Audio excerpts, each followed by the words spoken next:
Malacanang maintains that former President Gloria Macapagal Arroyo has been accorded due process under Philippine laws. Communications Secretary Sonny Coloma made this reaction over the opinion released by the United Nations Working Group on Arbitrary Detention, which had found Arroyo's hospital arrest as arbitrary and violative of the international law on human rights. International human rights lawyer Alamudin Clooney, wife of U.S. actor George Clooney, also alleged that the UN group found Arroyo's detention for plunder as politically motivated. The details from this report. The Philippines is not violating any law in handling the case of former President and now Pampanga Representative Gloria Macapagal Arroyo. PCOO Secretary Sonny Coloma stressed this after the UN Working Group on Arbitrary Detention issued its opinion the continued detention of Arroyo is illegal under international law.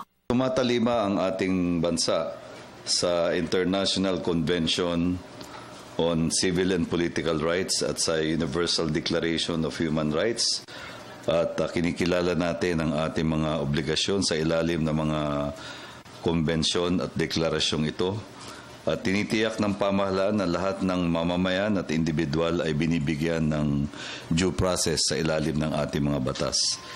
At si dating Pangulong Arroyo ay nabigyan at patuloy na binibigyan ng due process. Siya ay sumasailalim sa iba't ibang prosesong legal ayon sa ating batas. In its opinion, the working group urged the Philippine government to reconsider Arroyo's bail plea. Malacanang clarifies this is not within the power of the executive.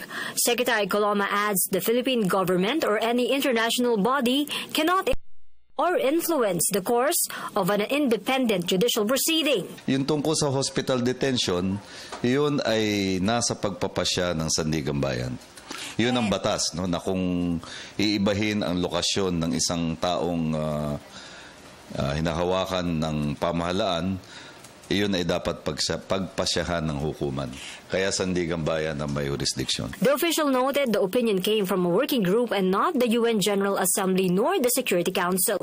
Still, the Philippine government will respect the process and will prepare an appropriate response according to the working group's rules. Yun ay mga opinion, no, ng mga individual.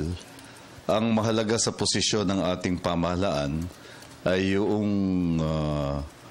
pagsasabi na naaayon sa batas yung lahat ng isinasagawang proseso patungkol sa dating Pangulong Arroyo. Kung meron sila mga pananaw hinggil sa ating sistema, karapatan nila yun. No? Basta malinaw ang posisyon ng ating pamahalaan, hindi tayo sumasang-ayon sa pananaw na inihayag nila.